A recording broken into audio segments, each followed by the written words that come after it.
జగన్మోహన్ రెడ్డి గారికి సిబిఐ మీద ఎప్పుడు ప్రేమొచ్చింది? సిబిఐ చాలా నమ్మకమైన సంస్థ.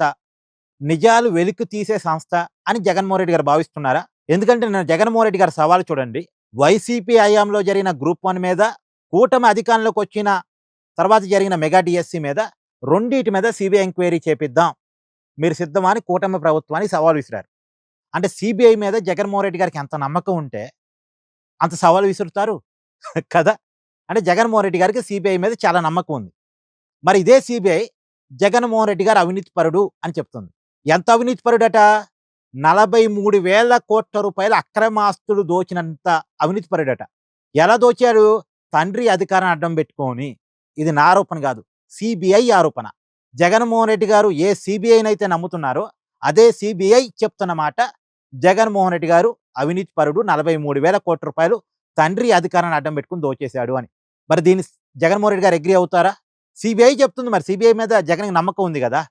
ఇప్పుడు ఇదే సిబిఐ విషయంలో జగన్మోహన్ రెడ్డి గారి ద్వంద్వ వైఖరి చూడండి. వైఎస్ వివేకానంద రెడ్డి గారు చనిపోయినప్పుడు సిబిఐతో వివేకానంద రెడ్డి గారి కేసును విచారించాలని జగన్మోహన్ రెడ్డి గారు డిమాండ్ చేశారు. కోర్టులో పిటిషన్ కూడా దాఖలు చేశారు. తర్వాత తను ముఖ్యమంత్రి అయిన తర్వాత సిబిఐతో అవసరం లేదని చెప్పేసి కోర్టులో వేసిన పిటిషన్ కూడా వెనక్కి తీసుకున్నారు. అప్పుడు వివేకానంద రెడ్డి గారి కూతురు అడిగింది జగన్మోహన్ రెడ్డి గారిని, అదేందన్నా అప్పుడేమో సిబిఐ ఎంక్వైరీ కావాలన్నావు, ఇప్పుడేమో వద్దంటున్నావు అంటే, లేదులే అమ్మ, సిబిఐ ఎంక్వైరీ జరిగితే వైఎస్ అవినాష్ రెడ్డి మన పార్టీ నుంచి బీజేపీలో పోయేటట్టున్నాడు అని చెప్పాడట సమాధానం. వైఎస్ సునీత గారు చెప్పిన మాటే చెప్తానండి మీకు నేను. మీడియా సమావేశంలో చెప్పింది ఆవిడ ఓపెన్‌గా. ఆ! ఆవిడకి అప్పుడు అర్థం కాలే. సిబిఐ ఎంక్వైరీ చేస్తే వైఎస్ అవినాష్ రెడ్డి పార్టీ ఎందుకు మారతాడు? అసలు ఏం మాట్లాడుతున్నాడు మా జగనన్న అనేది అర్థం కాలే ఆమెకి. తర్వాత ఆమెకు జ్ఞానోదయమై ఆమె కోర్టుకెళ్ళింది సిబిఐ ఎంక్వైరీ కావాలని. నా తండ్రి హత్య కేసులో సిబిఐ ఎంక్వైరీ కావాలని. ఇప్పుడు కోర్టు ఆదేశాల మేరకు సిబిఐ ఎంక్వైరీ నడుస్తుంది. ఆ నడుస్తున్న సిబిఐ ఎంక్వైరీలో వైఎస్ అవినాష్ రెడ్డి నిందితుడు.